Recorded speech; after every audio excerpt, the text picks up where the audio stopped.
What's up, guys? I'm back. Got a new haircut, if you can't tell. And I'm sorry about the way the lighting looks. I got a new light bulb last night because the one I had went out. So sorry about that.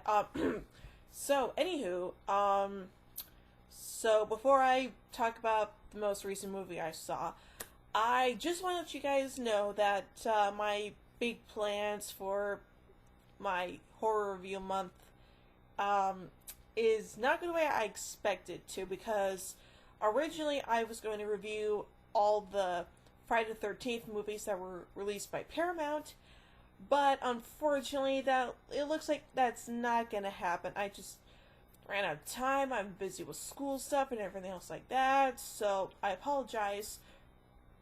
But thankfully I came up with a backup plan.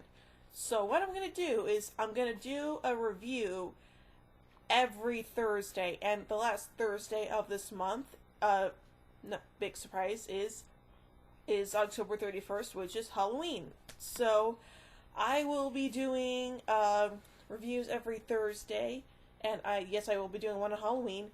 So for this coming Thursday and the next one, I'll be reviewing two of my favorite the classic Universal monster films. The first one is going to be Dracula, and after that it'll be Frankenstein. And then the next two Thursdays I'll review Ghostbusters 1 and Ghostbusters 2, and then I'll end it with the Sam Raimi, Bruce Campbell horror classic, the original, Evil Dead. Yes, I'm going to be reviewing Evil Dead this year. Ha ha ha ha.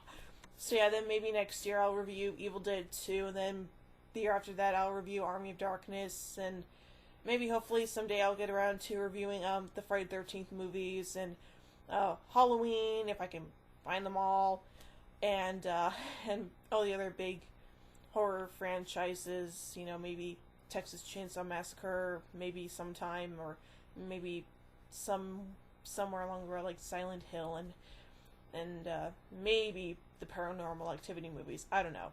Maybe not. But who cares? So anywho, so just want to let you guys know about that. So this Thursday I'll be reviewing Dracula. Next Thursday, Frankenstein. Thursday after that, Ghostbusters 1. After that, Ghostbusters 2. And then after that, the original Evil Dead. So, yes. And I will not be reviewing the remake. I have not seen the remake. But maybe I want to now that I've seen the original, but whatever. So, I just want to let you guys know about that. Okay, so, anywho. So the most recent movie I saw this weekend was Elysium with Matt Damon and Jodie Foster. And I know this movie's been out for a while now, and I just saw it on Sunday with my dad. We were originally going to go see Riddick, but we decided to go see Elysium instead, so yeah. And I gotta tell you, Elysium was actually really good. I enjoyed the hell of that movie. So yeah, so the basic plot, there's this character named Max, played by Matt Damon, and originally the character was going to be played by Eminem, but that didn't go over so well, so instead they got Matt Damon, and he plays this character named Max, and they sort of flash back to his childhood, like he was a thief, and, you know, he wants to go up to this orbiting space station place that's orbiting the Earth called Elysium. That's where all the rich people live, and they've got, like, these med beds where you just, like, lie down and cures you of all your diseases and everything else. It's really cool, high-tech stuff. But they only allow, like, the privileged to go up there, so, yeah.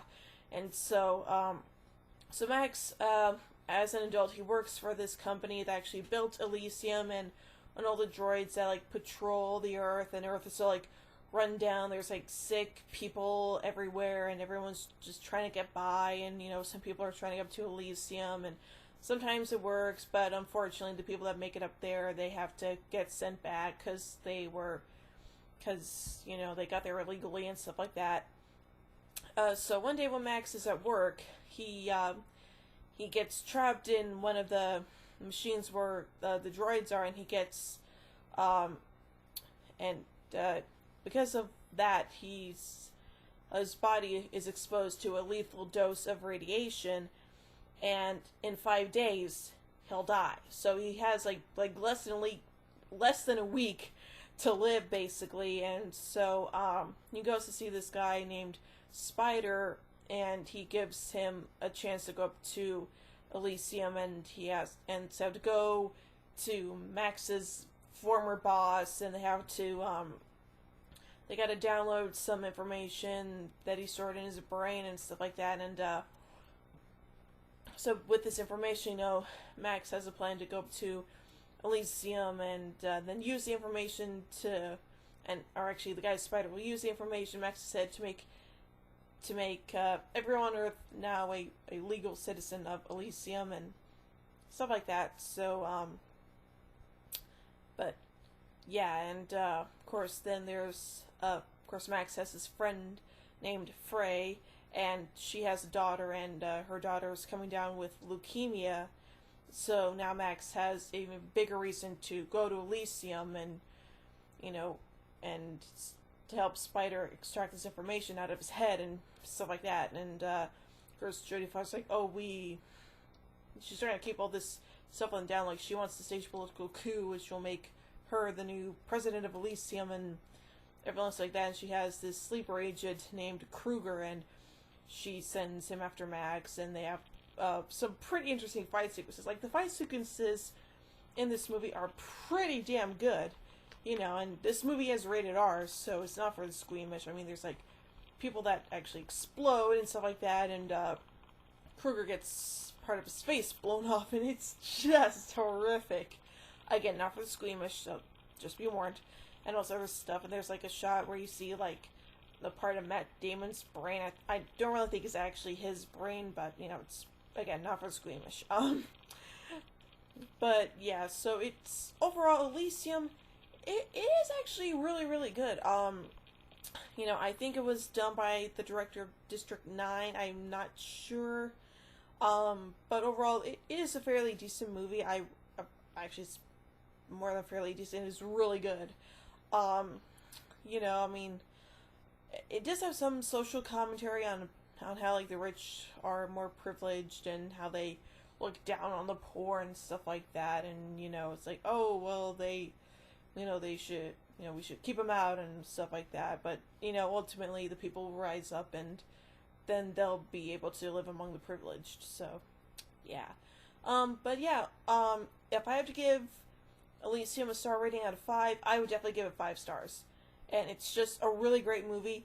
I don't know how long it's going to stay in theaters, so if you haven't seen it yet, go see if it's still out in theaters, and if not, well then, you just got to wait for it to come out on DVD, unfortunately. But overall, I'd strongly recommend it. So, yeah, that's pretty much it for now, and I'll be uploading a video a little bit later with my thoughts on a certain casting choice for the well, I think I might have done that, but I don't know. But I'll probably talk about something, maybe. But anywho, so but yeah, I think I might have talked about a certain casting choice for the Superman versus Batman movie. But if not, then I'll talk about that eventually. So yeah, so I will talk to you guys later. Live long and prosper. Peace out. Bye-bye.